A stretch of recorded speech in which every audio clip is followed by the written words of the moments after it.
My name is Emes, 29 years old, and this was supposed to be the happiest day of my life. After years of grinding as a software engineer, I finally bought my dream house and invited my entire family for a housewarming. I waited for hours, but no one showed up. As I scrolled through social media, my heart sank.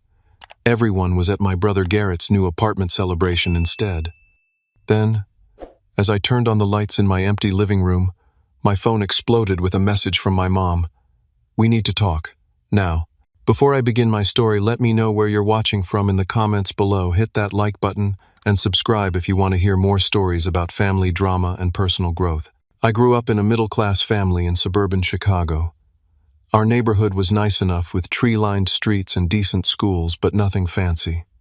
My parents, Richard and Julia, worked hard to provide for my younger brother Garrett and me.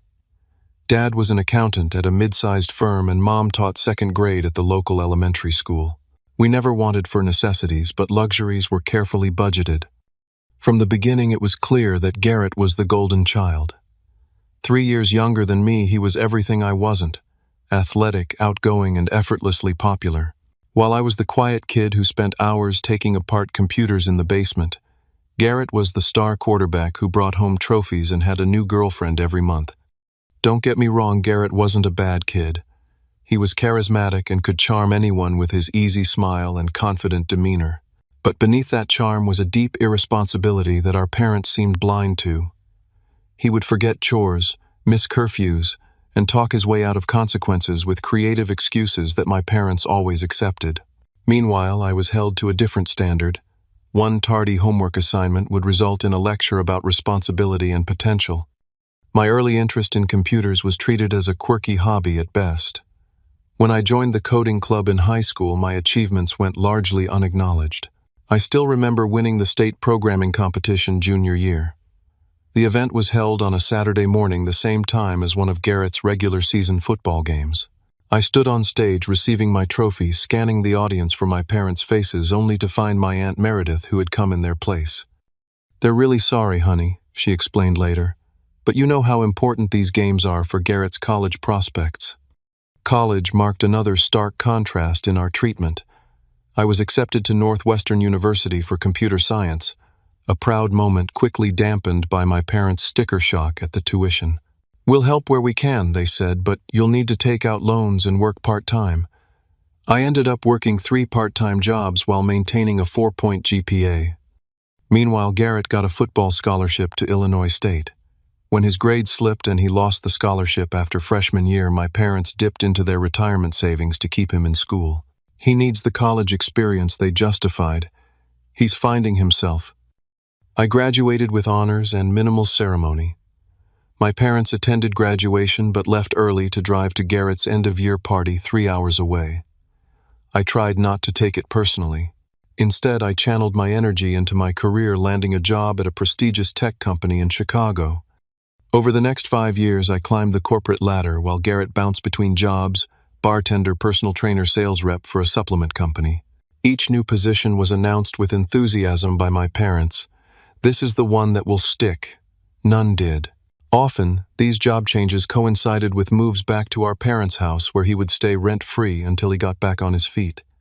Through it all, I lived modestly. I shared an apartment with 2 roommates, despite my increasing salary. I drove the same used Honda I'd bought in college.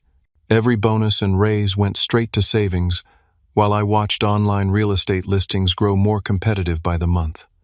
My dream was simple but specific: a craftsman-style home in a quiet neighborhood with enough room for a home office, and maybe someday a family of my own. A place that was truly mine, that reflected my values and hard work. A home that would serve as the backdrop for new traditions and gatherings. After nearly 6 years of saving, I had enough for a substantial down payment. The housing market in Chicago was brutal, but I was patient. For months, I scoured listings, attended open houses, and endured bidding wars. Nothing felt right until I found it: a 1920s craftsman with original woodwork, updated systems, and a backyard with mature oak trees. It was perfect. The day I first toured my dream house remains vivid in my memory. It was a crisp Saturday in October, leaves crunching under my feet as I walked up the stone path to the front porch. The real estate agent, Barbara, met me with a warm smile and a folder of property details. "This just hit the market yesterday," she said. "I thought of you immediately." From the moment I stepped inside, I knew this was it. Sunlight streamed through original stained glass windows, casting colorful patterns across hardwood floors. The living room featured a stone fireplace with a hand-carved mantel. The kitchen had been tastefully modernized, while preserving vintage touches like the built-in breakfast nook.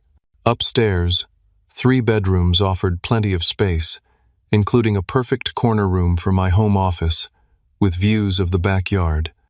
The asking price was at the upper limit of my budget, but after years of disciplined saving, I could make it work. I submitted an offer that same day slightly above, asking with a heartfelt letter to the owners about why this house meant so much to me. 2 anxious days later, Barbara called with the news my offer had been accepted. The closing process was a whirlwind of paperwork inspections and minor negotiations. Throughout it all, I shared my excitement with my family in our group chat. My parents responded with thumbs-up emojis and occasional "that's nice, honey" messages. Garrett didn't respond at all. Still, I remained hopeful that once they saw the house, they would understand what this milestone meant to me.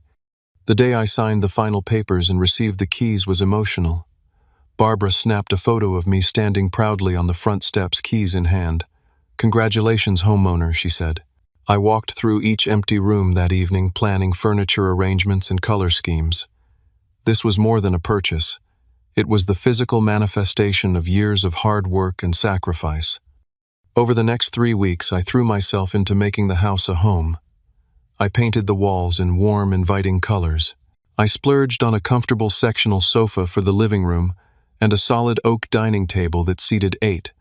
I hung artwork that I'd collected over the years, but had kept in storage while living with roommates. Each addition made the space more mine. With the house coming together, I decided it was time to plan the housewarming party.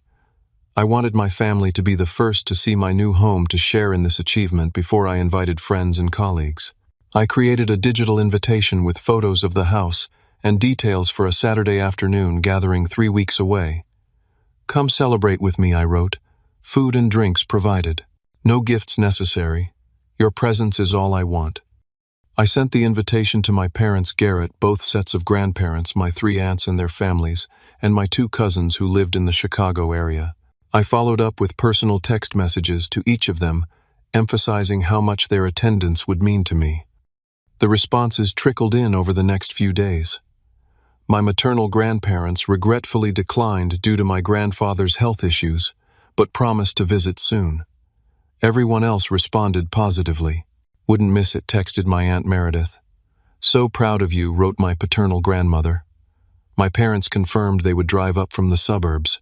"We're bringing your favorite childhood dessert," my mom added. Garrett was the only one who didn't respond at first. After 5 days of silence, I sent him another message. "Hey, not sure if you saw my invitation. Would love to have you at the housewarming. Let me know if you can make it," he replied an hour later. "Might stop by if I'm not busy. Congrats, I guess." A week later, my mom called. "I was thinking," she said, "since Garrett hasn't confirmed for your party, why don't we just pick him up on our way? That way he'll definitely come." I hesitated. Garrett and I weren't close, and his lukewarm response hadn't exactly made me eager to ensure his attendance. But I wanted family harmony. "Sure," I said finally. "That would be fine." "Great, he's been staying with us again since his roommate situation didn't work out. Did he tell you he's looking at apartments? He's really getting his life together this time." I murmured something supportive, though I'd heard this narrative many times before. The conversation shifted to party planning, and I listened as my mother suggested food options that Garrett would enjoy, despite my menu already being planned. As the party approached, I threw myself into preparations. I ordered catering from an upscale local deli, a spread of gourmet sandwiches, artisanal cheeses, and fresh fruit. I stocked the bar with my father's favorite whiskey, my mother's preferred wine, and an assortment of craft beers and non-alcoholic options. I even remembered that my cousin Lisa was gluten-free and made sure there were appropriate options for her. The morning before the party, I made a final trip to the florist for fresh arrangements that would brighten each room. I carefully arranged them throughout the house, placing the largest bouquet on the dining table as a centerpiece. Everything was perfect, ready for the celebration I had been imagining for years. I woke up on the day of the housewarming with a mixture of excitement and nervous anticipation. Sunlight streamed through my bedroom window, and I allowed myself a moment to appreciate that I was waking up in my own home in a bed I had chosen in a room I had painted myself. This sense of ownership still felt novel and precious. The party was scheduled to start at 3 in the afternoon, giving me ample time for final preparations. After a quick breakfast, I did one last cleaning sweep through the house, though it was already immaculate. I arranged the furniture to create conversational groupings, set up a drink station in the dining room, and prepared space in the kitchen for the catered food delivery scheduled for 2:30. At noon, I received a text from my mother. "We're leaving in about an hour. Looking forward to seeing your new place. Dad and I are bringing Garrett as discussed." I replied with a thumbs-up emoji and a reminder of the address, though I had already sent detailed directions twice before. My Aunt Meredith texted next. "Hitting the road now with Uncle Paul and the kids. Can't wait to see this dream house of yours." My cousin Lisa confirmed she and her husband would be arriving around 3:15. Even my father's brother, Uncle Stephen, who rarely attended family functions, sent a message that he was planning to make an appearance. Everything was falling into place, and I felt a surge of validation. Finally, my family would see what I had accomplished through years of hard work and saving. This wasn't just about showing off a house. It was about being recognized and celebrated for once, instead of standing in Garrett's shadow. The caterers arrived precisely on time, setting up an elegant spread on my kitchen island. I tipped them generously, feeling a flash of pride at being able to do so. Once they departed, I took one final look around. Fresh flowers brightened every room. Music played softly through the speakers I had installed, and afternoon light cast a warm glow across the hardwood floors. It was perfect. 3 o'clock came and went. I checked my phone. No messages explaining any delays. By 3:20, I sent a group text. "Food and drinks are ready. Looking forward to seeing everyone soon." A few minutes later, my mother replied, "Running a bit behind. Start without us." By 4 o'clock, not a single guest had arrived. I paced from the front window to the dining room, checking my watch compulsively. This didn't make sense. Even accounting for traffic or minor delays, someone should have arrived by now. At 4:30, I called my mother. The call went to voicemail. I tried my father with the same result. I texted Aunt Meredith. "Are you close? Everything okay?" Her response came 10 minutes later. "So sorry for the delay. We'll be at the party soon." Something about her wording struck me as odd. Not "we'll be at your house soon," but "at the party." I checked the location she had shared with me earlier through our family tracking app. She was nowhere near my neighborhood. In fact, she was across town. With growing unease, I opened Instagram. My cousin Lisa's most recent story, posted 15 minutes ago, showed a living room I didn't recognize, filled with familiar faces, my parents smiling widely, Uncle Stephen chatting with Aunt Meredith, and in the center of it all, Garrett raising a beer and toast, a set of keys dangling from his other hand. The caption read, "Celebrating G's new bachelor pad." My stomach clenched. I scrolled through more recent posts. There was my father, arm around Garrett's shoulders, proud of this guy taking a big step. Another from my younger cousin, party time at Uncle Garrett's new place. With shaking hands, I called Lisa. She picked up on the fourth ring, music and laughter audible in the background. "Hello," she shouted over the noise. "Lisa, it's Emmys. Where are you right now?" A pause.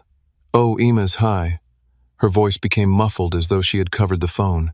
When she returned, her tone was awkwardly bright. We're at Garrett's new apartment, for his apartment warming. Didn't you know?" "No," I said flatly. "I didn't know. I'm actually hosting my housewarming party right now, the one I invited everyone to weeks ago." Another pause, longer this time. "Oh my God, Emma's, was that today? I'm so sorry, I got confused with the dates. Garrett just decided yesterday to have this thing, and everyone was already planning to come to your area, so." "My area? My house is nowhere near Garrett's apartment." I could hear my voice rising and took a deep breath. "Lisa, were you planning to come to my housewarming at all today?" "Of course," she said quickly. "We were going to stop by after this. It's just that Garrett really needed the family support right now, you know? He's finally getting his life together, and your parents thought it would be good to encourage him. You're already so successful and established, and Garrett needs the extra push. I ended the call, unable to listen anymore. With a hollow feeling in my chest, I opened our family group chat and scrolled back to find an exchange I hadn't been included in. Garrett had sent a message yesterday. "Hey family, got approved for an awesome apartment today, last minute availability. Having some people over tomorrow at 3 to check it out. Parents already coming. Anyone else around?" Everyone had responded enthusiastically. No one had mentioned my event scheduled for the exact same time.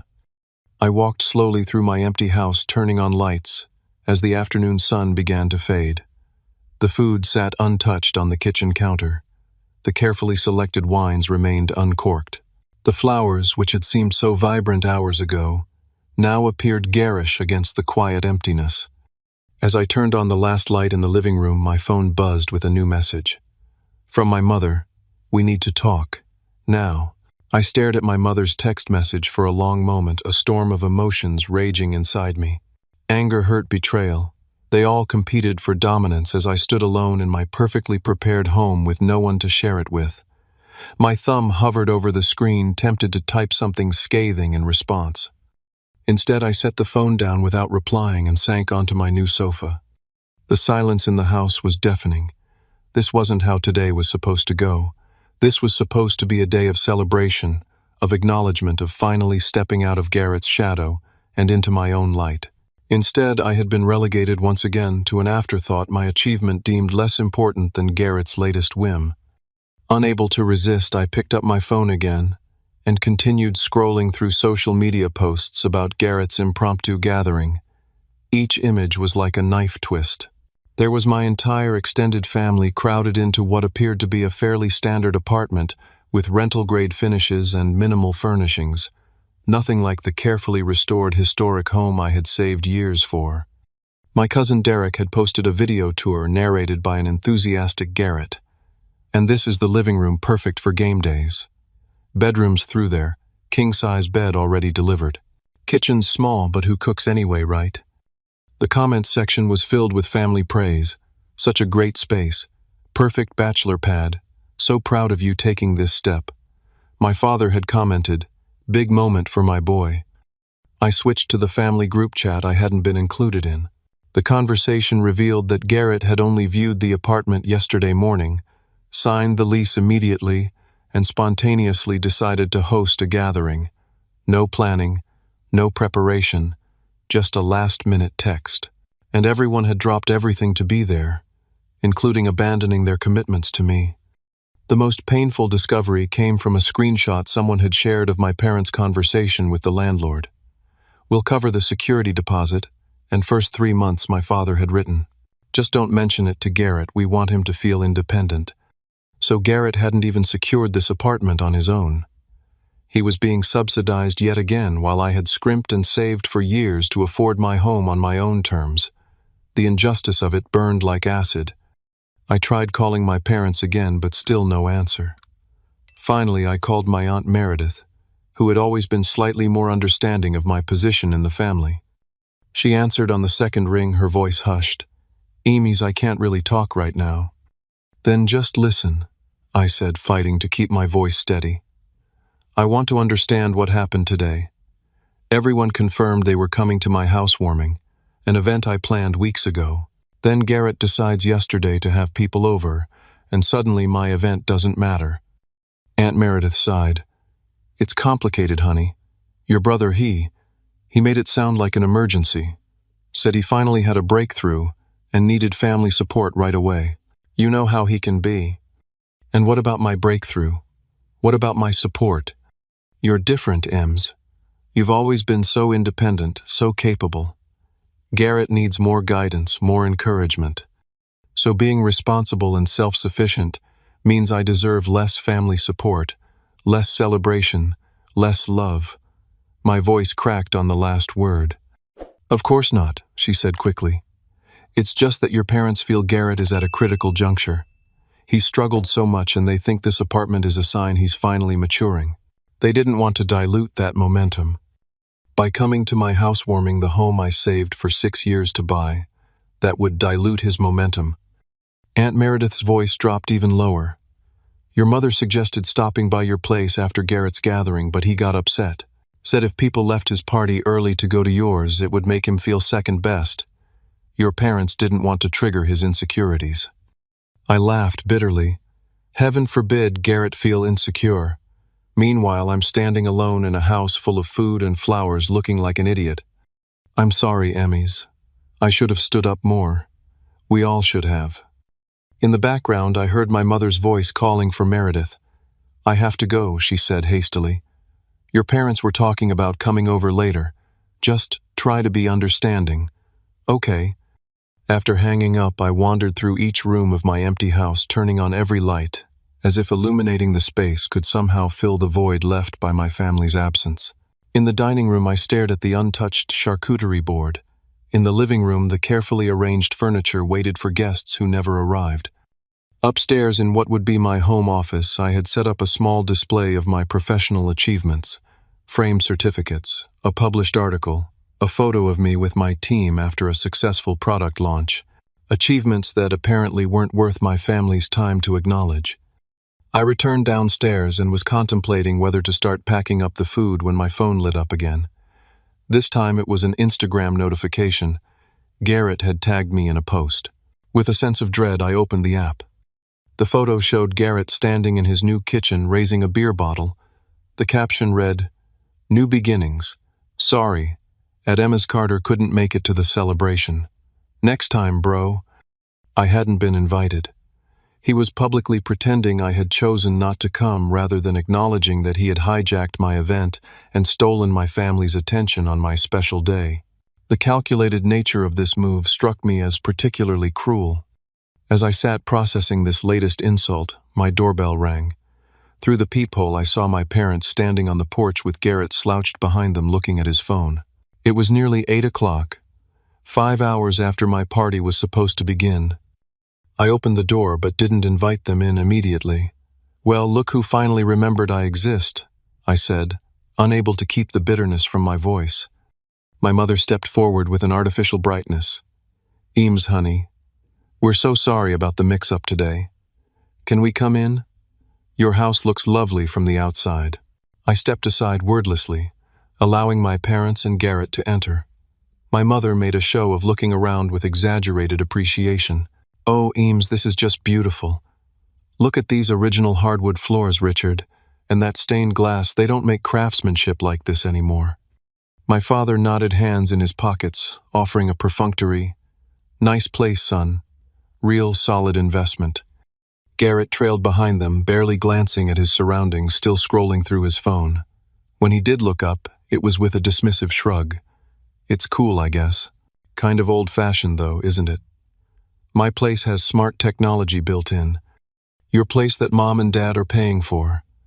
The words escaped before I could stop them. An awkward silence fell. My mother recovered first, her laugh brittle. "Let's not start with negativity, Ems. We're here now, and we want to see everything. Give us the tour." I remained rooted to the spot. "Why are you here exactly? The party ended hours ago. The party none of you bothered to attend despite confirming weeks in advance." My father cleared his throat uncomfortably. There was a misunderstanding with the scheduling. These things happen. No need to make a federal case out of it. "A misunderstanding," I repeated incredulously. "You all RSVP'd to my event. Then Garrett decided yesterday to have people over and suddenly everyone forgot about my housewarming. That's not a misunderstanding. That's a choice." My mother's smile faltered. "Honey, you have to understand. Garrett needed our support today. This apartment is a big step for him.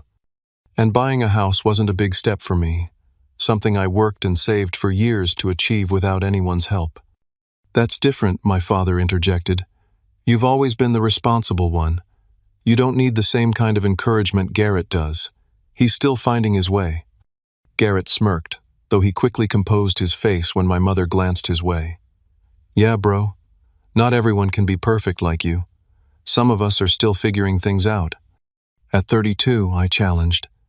You've been figuring things out for over a decade while I've been working 60-hour weeks and living with roommates to save money. My mother stepped between us physically and metaphorically. Emma, please. Your brother is making real progress now. This apartment is just the beginning. He's interviewing for a new sales position next week that has real potential. Let me guess, I said flatly. Dad put in a word with someone from his golf club. My father flushed. Networking is part of life, Emma. I would have done the same for you if you'd asked. I never asked because I wanted to earn things on my own merit. Something you've never expected from Garrett. Garrett's facade of indifference cracked. Oh, here we go with the golden child complex again. It's not my fault you've got a chip on your shoulder the size of Lake Michigan. A chip on my shoulder. Are you serious? Mom and Dad missed my college graduation ceremony to attend your frat party. They've missed every significant event in my life while dropping everything for your most trivial needs. And now they're literally paying for your apartment while pretending it's some great achievement on your part. The room fell silent. My parents exchanged uncomfortable glances. How did you know about that? My father finally asked. I saw the screenshots in the family chat. The one I wasn't included in, by the way. I know you're covering his security deposit and first 3 months' rent. Probably his furniture too, given that he couldn't hold a job long enough to save for it. My mother wrung her hands. Eames, you have to understand. Your brother doesn't have what you have. Because he hasn't worked for it. And he never will. As long as you keep bailing him out and treating his minimum efforts like major accomplishments. That's enough, my father said sharply. We came here to smooth things over, not to be attacked. Smooth things over? You ruined what should have been one of the proudest days of my life. I spent weeks planning that party. I catered food for 15 people. I bought my dad's favorite whiskey and Mom's favorite wine. I made sure there were gluten-free options for Lisa. And none of you could be bothered to even text me that you weren't coming until hours after you were supposed to be here. We got caught up in the excitement at Garrett's, my mother admitted weakly. Time just got away from us. Right, I said bitterly, because Garrett's last-minute apartment viewing was so much more exciting than the home I spent 6 years saving for. Throughout this exchange, I noticed Garrett's demeanor shifting. When our parents were looking, he maintained an expression of wounded innocence. But when their attention was elsewhere, I caught glimpses of something else. Smugness, even triumph. He was enjoying this. You know what Garrett said, affecting a conciliatory tone. I didn't realize my little get-together would conflict with your thing. Maybe we can reschedule your housewarming for next weekend. I'm pretty busy with apartment setup and job interviews, but I could probably spare an hour or two. The condescension in his voice was the final straw. 29 years of swallowed resentment of being overlooked and undervalued, while Garrett was coddled and praised for minimal effort, came boiling to the surface. There won't be a rescheduled housewarming, I said, my voice steady despite the emotion churning inside me. At least not one you're invited to. I'm done pretending this is a functional family dynamic. I'm done being the responsible one who gets taken for granted while Garrett gets celebrated for basic adult behavior. Emmys, my mother gasped. You don't mean that. We're family. Family should support each other equally. Family should acknowledge achievements. Family shouldn't consistently favor one child over another for decades. We don't favor Garrett, my father protested, but his voice lacked conviction. Really? When's the last time you dropped everything to attend? Something important to me. When have you ever put my needs above Garrett's? Can you name a single instance? The silence that followed was damning. That's what I thought, I said quietly. Here's what's going to happen now. You three are going to leave. I'm going to reevaluate what kind of relationship I want with people who have consistently shown me I'm an afterthought. If and when I decide I want you in my life again, it will be on my terms with clear boundaries and expectations of mutual respect. Garrett scoffed. Dramatic much. It was just a party, bro. I turned to him directly. It wasn't just a party and you know it. This was calculated. You've always needed to be the center of attention, and you couldn't stand the thought of the family celebrating me for once. So you manufactured an emergency life event and manipulated everyone into prioritizing you. Again. For a brief moment, Garrett's mask slipped completely, and I saw raw anger flash across his features before he composed himself. "Whatever helps you sleep at night," he muttered. My father stepped forward, his face flushed with anger. "Now you listen here, Eames. You can't speak to your brother that way, and you can't cut your family off over a misunderstanding about a party. What will people think?" "I don't care what people think anymore, Dad. I care about being respected. I care about being valued.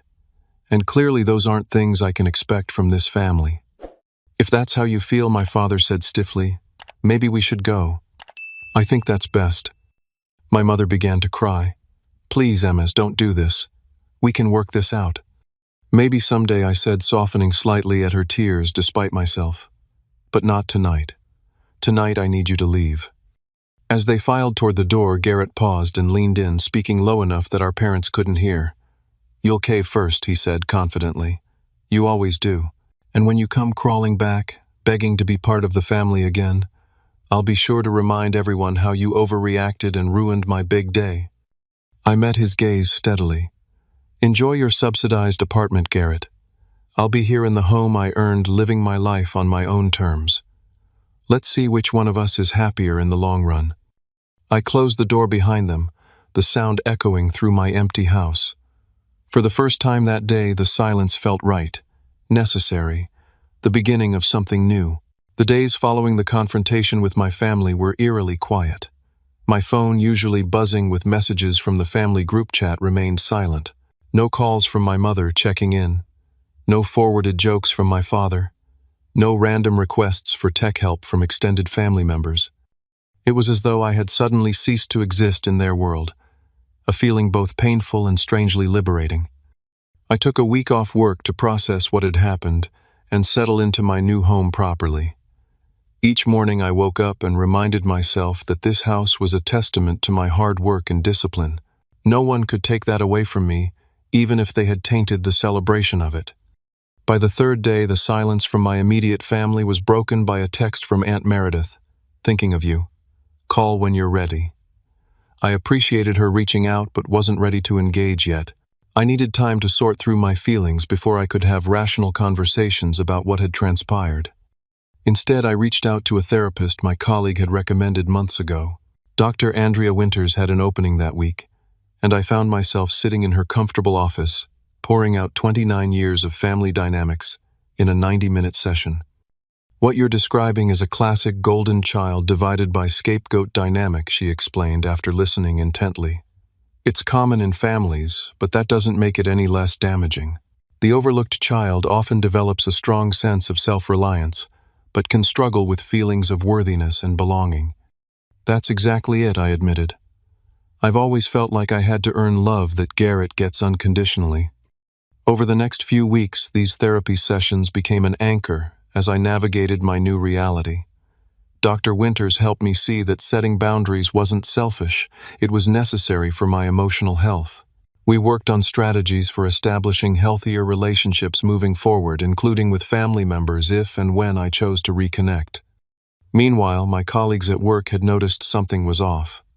When my team lead, Marcus, asked if everything was okay, I found myself sharing a condensed version of what had happened. His response surprised me. "That's awful, Eames. Listen, we were going to take you out for drinks to celebrate the new house anyway. What if we turn it into a proper housewarming instead? Nothing fancy, just the team showing up to celebrate your achievement." Before I could protest, the plan was in motion. That Saturday, 10 colleagues arrived at my door with bottles of wine, homemade dishes, and small housewarming gifts. They filled my home with genuine laughter and warmth, admiring each room and asking thoughtful questions about my renovation plans. Marcus's wife, Sarah, who worked in interior design, brought a beautiful hand-painted ceramic bowl for my coffee table. "Every home needs something unique," she said, something with a story. As we gathered around my dining table, sharing food and stories, I realized something profound: family isn't just about blood. These people who celebrated my achievement without comparison or condition were showing me what genuine support looked like. The following week brought an unexpected development. A package arrived via courier. No return address, just my name and new address carefully printed on the label. Inside, wrapped in tissue paper, was a collection of items from my childhood home. a framed photo of me at my high school graduation, an old science fair medal I'd won in 6th grade, a small wooden box I had made in woodshop class. Beneath these items was a handwritten note from my paternal grandmother. "These belong in your new home. I'm sorry I couldn't be there to celebrate with you. Your grandfather and I are so proud of the man you've become. Love transcends disagreements. Call me when you're ready." I sat on my living room floor, surrounded by these fragments of my past, and wept, not from sadness, but from the realization that not everyone in my family saw me as an afterthought. Some had been watching, noticing, valuing me all along, even if they hadn't always known how to show it against the backdrop of family dynamics. Over the following weeks, I began reaching out to extended family members individually. I called my grandmother first, thanking her for the package, and having a long, honest conversation about family patterns that had gone unaddressed for too long. "Your grandfather and I always saw it," she admitted. "We should have said something sooner." Conversations with my aunts, uncles, and cousins followed. Some were defensive of my parents and Garrett initially, but many admitted they had observed the imbalance in how I was treated. "We just didn't know how to intervene," my Aunt Meredith confessed. "Family systems are complicated." These conversations were sometimes uncomfortable but ultimately healing. I wasn't asking them to choose sides, but simply to acknowledge my experience and consider more balanced ways of engaging as a family moving forward. Meanwhile, my home was becoming a true sanctuary. I joined a local homeowners association and connected with neighbors who shared tips on maintaining historic homes. I planted a small vegetable garden in the backyard, installed bookshelves in the living room, and set up a proper home office where I could occasionally work remotely. Each addition made the space more mine, a physical manifestation of the independent life I was building. The silence from my immediate family stretched into weeks, then months. Through therapy, I came to understand that this wasn't necessarily a bad thing. The space allowed me to strengthen my sense of self outside the role I had always played in my family system. I focused on nurturing relationships that were reciprocal and affirming spending time with colleagues who became friends and reconnecting with old acquaintances who lived nearby. Then, nearly 3 months after our confrontation, I received a text message from an unexpected source: "Garrett, my lease is up for renewal. Parents said I need to start paying my own rent. Can we talk?" I didn't respond immediately. Dr. Winters and I discussed the message in our next session. "What do you want from a relationship with your brother?" she asked. "Not what you think you should want, but what would actually be healthy for you." After careful consideration, I replied with a simple invitation to meet at a neutral coffee shop. When the day arrived, I was surprised to find Garrett already waiting, looking uncharacteristically disheveled. The confidence and charm that usually radiated from him were dimmed. "Parents cut me off," he said without preamble as I sat down. "Said it was time I stood on my own 2 feet. Apparently that conversation with you really shook them up."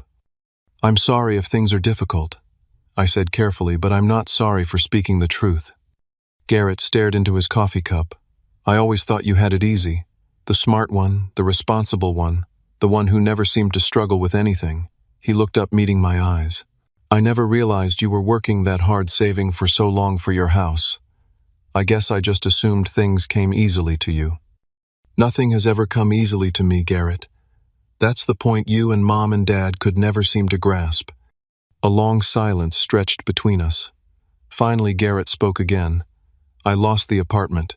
Couldn't afford it once Mom and Dad stopped paying. I'm staying on a friend's couch until I figure something out."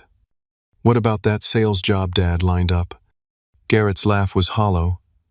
"Turns out you actually have to show up consistently to keep a job." "Who knew?" He hesitated. "I'm thinking of going back to school. Community college business administration. Something practical." "That sounds like a good plan," I said genuinely. "Yeah, well, had to grow up sometime, right?" He fidgeted with his napkin. "Listen, I know I was a jerk. About the housewarming, about a lot of things. I'm not good at not being the center of attention." It wasn't quite an apology, but it was more self-awareness than I'd ever heard from my brother. "Thank you for acknowledging that," I said simply. "So, are we good?" he asked with a shadow of his old easy charm. "Not yet," I replied honestly. "But maybe we can start working in that direction." 2 weeks later, my parents reached out asking if they could visit. I agreed, setting clear parameters, a short visit focused on honest conversation rather than pretending nothing had happened.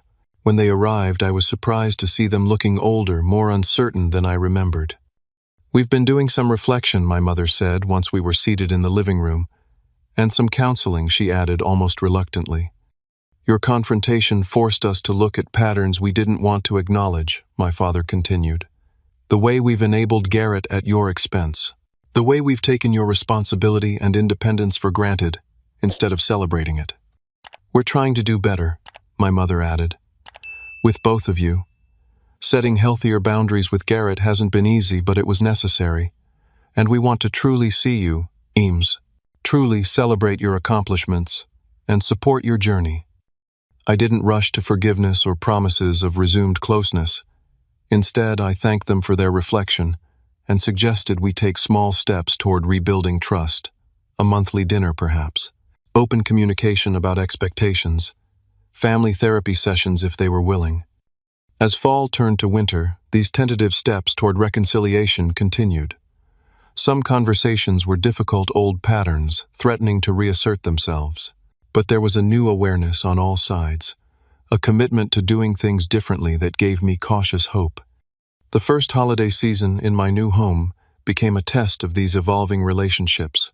Rather than subjecting myself to the traditional family gathering at my parents' house with its potential for old dynamics to resurface, I decided to host a different kind of celebration. I invited a mix of people who had supported me through this journey. Friends from work, neighbors I had grown close to, extended family members with whom I had rebuilt individual relationships, and yes, my parents and Garrett, under the clear understanding that this was my home and my gathering. To my surprise and relief, the evening unfolded with genuine warmth. My mother brought her famous apple pie without trying to take over the kitchen. My father admired the improvements I had made to the house without backhanded comments about the expense. Garrett, now enrolled in community college and working part-time at a local bookstore, engaged respectfully with my friends and even helped with cleanup afterward. As everyone departed with hugs and promises to gather again, soon I stood on my front porch watching taillights disappear down the street, a profound sense of peace settling over me. This house, once a symbol of achievement I feared would go unrecognized, had become something more valuable, the foundation for a new way of being, both with myself and with others. 6 months after the disastrous housewarming that never happened, my house had transformed from an empty shell into a genuine home. The living room, once staged for a party that never occurred, now bore the comfortable imprints of real life. Books spilled from the shelves I had built along one wall. A hand-knotted rug from a weekend trip to a local artisan market added warmth to the hardwood floors. Photos were displayed not just of family but of the broader circle of connections I had cultivated. Hiking trips with colleagues, dinner parties with neighbors, volunteer days with my community garden group. Therapy with Dr. Winters continued, though we had reduced the frequency to twice monthly. These sessions became less about crisis management and more about ongoing personal growth. "What I noticed," she remarked during one session, "is how much more comfortable you seem in your own authority. You're no longer seeking external validation for your choices." She was right. The painful rupture with my family had forced me to find validation from within, to trust my own perceptions and values in a way I never had before. This internal anchoring made all my relationships healthier. I was choosing connections based on mutual respect rather than desperate attempts to prove my worth. My relationship with my parents had stabilized into something cautiously positive. We maintained clear boundaries. I visited them once a month for dinner, and they respected my space and independence in between. My father had taken up woodworking and crafted a beautiful coffee table for my living room, perhaps his way of acknowledging my home in a tangible form. My mother called weekly, and our conversations felt more authentic than they had in years. Garrett was the most surprising development in this family evolution.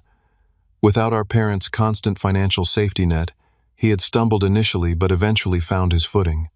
He completed his first semester at community college with solid grades and moved from his friend's couch to a modest studio apartment he could actually afford on his bookstore salary. Our relationship was tentative but improving. We met occasionally for coffee or a meal, carefully avoiding the competitive dynamic that had defined our interactions for decades. During one such meeting, Garrett confessed something unexpected. "I was jealous of you," he said, stirring his coffee absently. "Not of your success exactly, but of your certainty. You always knew what you wanted and worked toward it systematically. I've been bouncing around like a pinball, waiting for something to click. I think I envied your ease," I admitted in return. "Everything seemed to come naturally to you. Friends, charm, athletic ability, all the things our parents visibly valued." These honest exchanges didn't erase the past, but they created possibility for a different kind of brotherhood moving forward, one based on adult understanding rather than childhood rivalry. The extended family had largely realigned as well.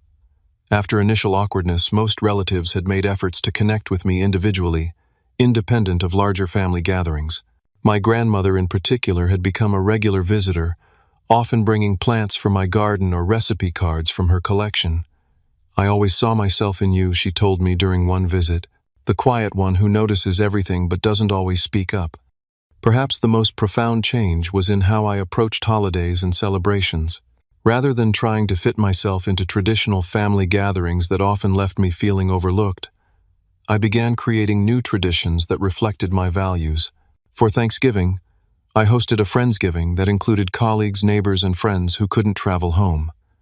For Christmas, I volunteered at a local shelter before joining a smaller family dinner on my own terms. My home became the setting for these new traditions. I hosted monthly dinner parties where conversations ranged from books to politics to personal growth. I turned the spare bedroom into a guest room that was frequently occupied by visiting friends. The backyard, once empty save for a few old oak trees, now featured raised garden beds that provided vegetables for these gatherings. Work life flourished alongside these personal developments.